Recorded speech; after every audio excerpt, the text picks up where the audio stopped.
Hello students, कैसे हैं आप सब। आई होप आप सब अच्छे होंगे। आईसीटी वर्चुअल क्लासरूम में आप सबका स्वागत है। मैं विकास, क्लास 10th का मैथ सम कर रहे हैं। चैप्टर है आपका सम एप्लीकेशंस ऑफ ट्रिग्नोमेट्री। तो यहाँ पे क्वेश्चन हम प्रैक्टिस कर रहे हैं। चलिए देखते हैं।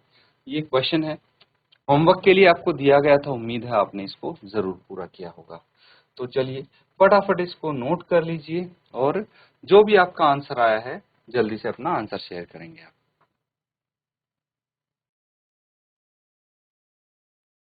तो ठीक है, नोट कर लिया सबने। चलिए अब इसको साथ में सॉल्व कर लेते हैं हम। ठीक है, तो यहाँ पे सबसे पहले आप लिखेंगे let the initial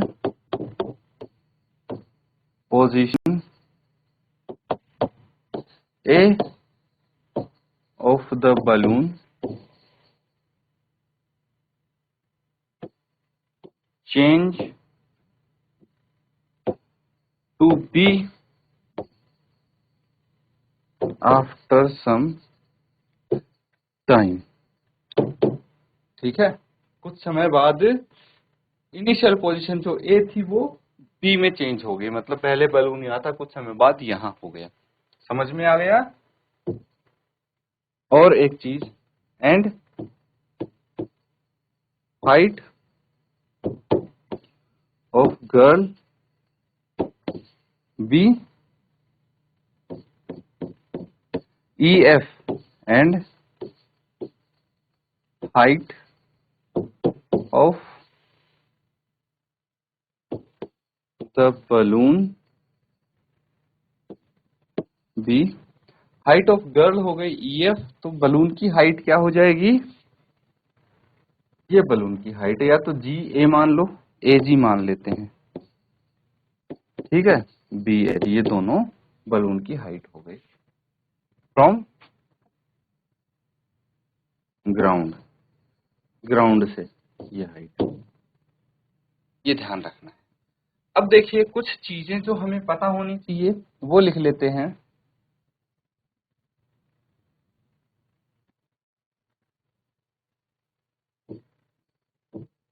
distance covered by balloon. Balloon ने कितना डिस्टेंस कवर किया, ये DC। इसको हम D से डिनोट कर देते हैं, ये है DC, है ना। इतना डिस्टेंस कवर किया है बलून ने। ये GH के बराबर भी है, ये दोनों डिस्टेंस बराबर हैं। ये इसकी लड़की की जो हाइट है ना वहां से है, क्योंकि हमारा जो हॉरिजॉन्टल लेवल है वो यही है, लेकिन ग्राउंड लेवल ये है। तो ये और ये चीजें पैरेलल हैं, ये समझ में आना। अब देखिए हमें कुछ चीजें पता लगानी पड़ेंगी। जैसे यहाँ पे देखिए EF जो है, EF बराबर है DG के, और ये बराबर है CH के। ठीक है, ये दोनों, ये तीनों बराबर होंगे। एंड एक चीज और, AB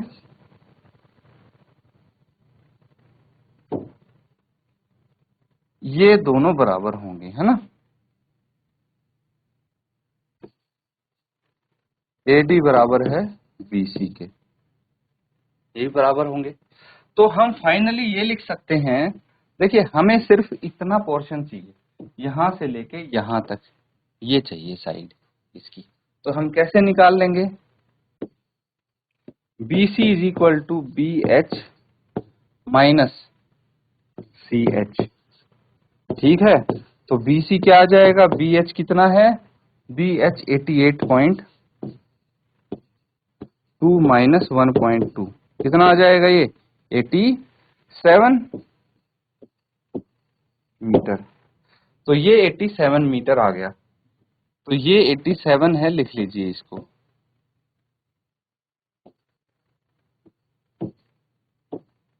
इसी की जरूरत पड़ेगी, नोट कर लीजिए, फिर आगे करते हैं।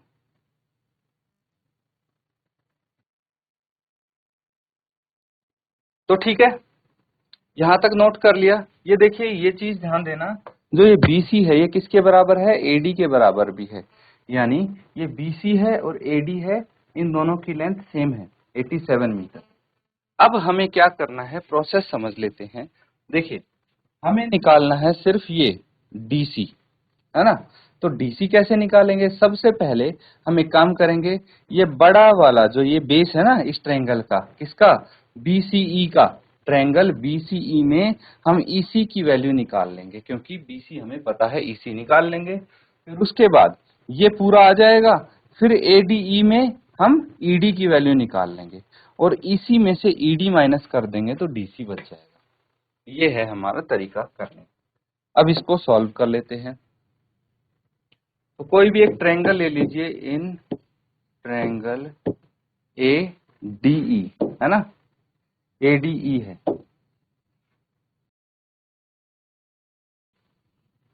तो परपेंडिकुलर बटे base is equal to tangent theta, ठीक है।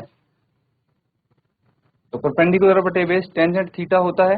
परपेंडिकुलर यहाँ पे क्या है, AD, बेस क्या है, ED, और टेंजेंट थीटा क्या है, थीटा यहाँ पे 60 डिग्री है, ये लिख लेंगे। अब AD कितना है, AD हमने अभी निकाल दिया 87, हम डायरेक्ट लिख लेते हैं इसको। और ED कितना है, ये हमें चाहिए, टेंजेंट थीटा √3 होता है, ठीक है। हम क्रॉस मल्टीप्लाई करेंगे, ये 87 by √3 is equal to ED आ गया, ठीक है। तो हमें ED चाहिए, कितना आ जाएगा, देखिए अगर इसको मैं फैक्टराइज करूंगा तो कितना आ जाएगा, ये आ जाएगा 87, है ना। इसको अगर 3 से डिवाइड करेंगे आप, कितना आ जाएगा, 3 2 जा 6, 3 9 जा 29 आ जाएगा। यानी मैं इसको 29 इंटू 3 बाय √3 लिख सकता हूँ, ठीक है। और इसके आगे हम क्या करेंगे, ED is equal to 29 √3 metre, ये लिख सकते हैं। ED की वैल्यू आ गई है। क्वेश्चन फिलहाल पूरा नहीं हुआ है, फिलहाल ED की वैल्यू आई है। दूसरा ट्रायंगल लेंगे, इन ट्रायंगल BCE। अब देखिए, ये बड़ा वाला ट्रायंगल लेना BCE, और इसमें हमें क्या करना है, BC, फिर से वही करते हैं, परपेंडिकुलर बटे base is equal to tangent theta. Perpendicular कितना है, BC, बेस कितना है, EC is equal to tangent 30। तो BC कितना है हमारे पास, 87, EC हमें चाहिए है, ये है 1 बाय √3, ठीक है। तो यहाँ पे हम क्या कर सकते हैं, देखिए एक चीज और है, because EC is equal to, ये ध्यान से देखिए, ये इंपॉर्टेंट है। जो ये EC है ये किसके बराबर है, ED प्लस DC के बराबर है।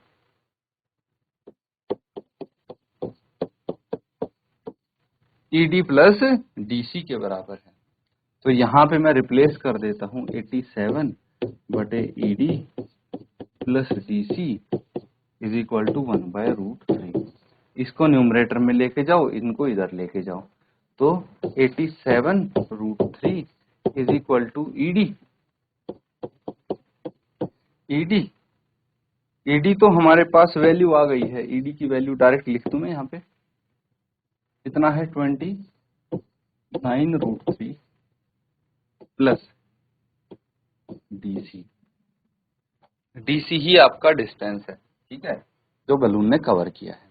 इसको इधर लेके आएंगे और फर्दर इसको सॉल्व करेंगे।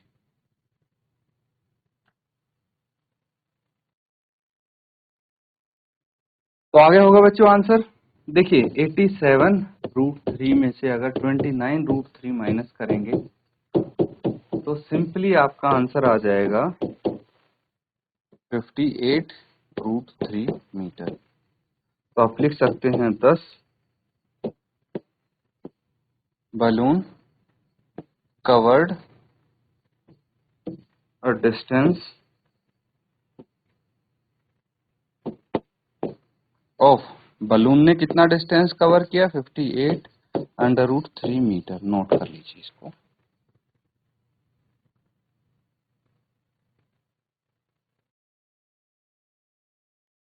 तो ठीक है, नोट कर लिया सबने। अब देखिए अगला सवाल है, A straight highway leads to the foot of tower. A man standing at the top of tower observes a car as at an angle of depression of 30 degree. ठीक है, तो यहाँ पे क्या बोला गया है, ये एट होगा। एक स्ट्रेट हाईवे है जो एक टावर के फुट तक जाता है। तो मान लीजिए एक टावर है,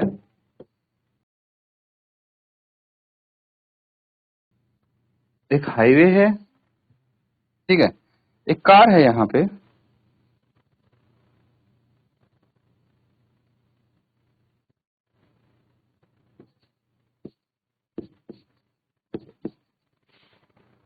ठीक है, ये जाती है हाईवे के फुट तक।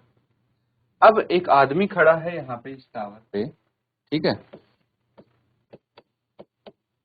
और ये यहाँ पे देखता है कि ये जो गाड़ी है ये 30 डिग्री का एंगल बना रही है। यहाँ पे नहीं बनेगा, एंगल ऑफ डिप्रेशन बना रही है ना। तो ये देखिए हॉरिजॉन्टल लेवल ये हो गया, ये एंगल 30 डिग्री का बन रहा है। Which is approaching to the foot, ये फुट की तरफ, टावर के फुट की तरफ ये कार आ रही है with uniform speed 6 second later. अब इसने 6 सेकेंड के बाद जब देखा तो ये कार थोड़ा और आगे आ गई थी, ठीक है, ये कार थोड़ा और आगे आ गई। और अब जब इसने देखा कि एंगल ऑफ डिप्रेशन कितना हो गया है, ये एंगल ऑफ डिप्रेशन 60 डिग्री हो गया 30 से बढ़ के, ठीक है। Find the time taken by the car to reach the foot of the tower. अब यहां से लेके इस पॉइंट से लेके इस पॉइंट तक पहुंचने के लिए कितना टाइम लगा है वो आपको बताना है, ठीक है। चलिए इसको नोट करके आंसर बताएंगे।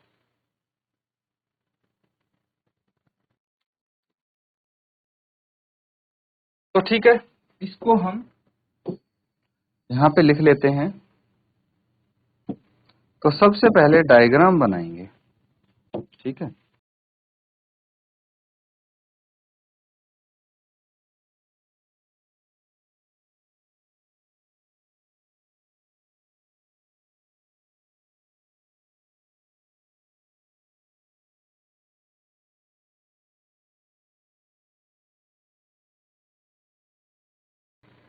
क्लियर है।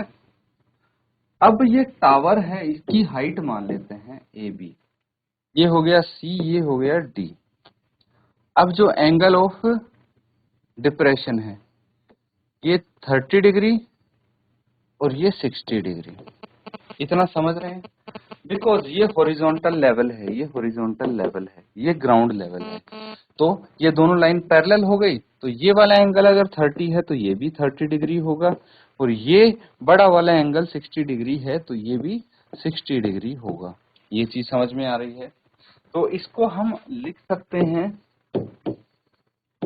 Late the tower be A B, initial and initial positions of car is D, which becomes C after 6 seconds। तो देखिए यहाँ पे क्या किया हमने, भाई टावर ए बी हो गया, कार की इनिशियल पोजीशन स्टार्ट, यहाँ से स्टार्टिंग में उस आदमी ने देखी थी कार, और 6 सेकंड के बाद कार यहाँ पे आ चुकी है। इतना समझ में आ रहा है। अब देखिए हम क्या कर सकते हैं, हमें यहाँ पे टाइम दिया है, डिस्टेंस देते तो थोड़ा चीजें आसान होती, लेकिन अब भी इतना मुश्किल नहीं है। हमें यहाँ पे टाइम दे दिया, ये ट्विस्ट है इस क्वेश्चन का, ठीक है। टाइम से कई बच्चे कंफ्यूज हो जाते हैं, तो कंफ्यूज नहीं होना है, बहुत सिंपल तरीका है। हम यहाँ पे सबसे पहले क्या करेंगे, ये पूरा पूरा डिस्टेंस निकाल लेंगे, कौन सा, बीडी, और हम निकाल लेंगे बीसी। ठीक है, हमें ये सीडी पता है, तो हम क्या करेंगे, इनकी हेल्प से, इनकी मदद से हम पूरा टाइम निकाल लेंगे, डीबी डिस्टेंस ट्रेवल करने में कितना समय लगा है। समझ में आ रहा है? तो यहाँ पे सेम चीज करेंगे कि भाई ट्रायंगल हम ए बी सी, ठीक है, ट्रायंगल ए बी सी लेंगे, और यहाँ पे हम क्या करेंगे, इसको सॉल्व करने की कोशिश करेंगे इसकी मदद से। तो ठीक है बच्चों, आपका आंसर आ जाएगा। हमें देखिए, वैल्यू किसी की नहीं चाहिए, ना हाइट चाहिए, हमें कुछ नहीं चाहिए, बस हमें टाइम पता है ना, इसकी हेल्प से हम इजीली निकाल सकते हैं। तो इसको आप सॉल्व करने की कोशिश करेंगे, कंप्लीट करने की कोशिश करेंगे अपने होमवर्क में, तो इसको नोट कर लेंगे। तो इसी के साथ बच्चों आज का सेशन हम यहाँ पे एंड करते हैं। Thank you and have a nice day.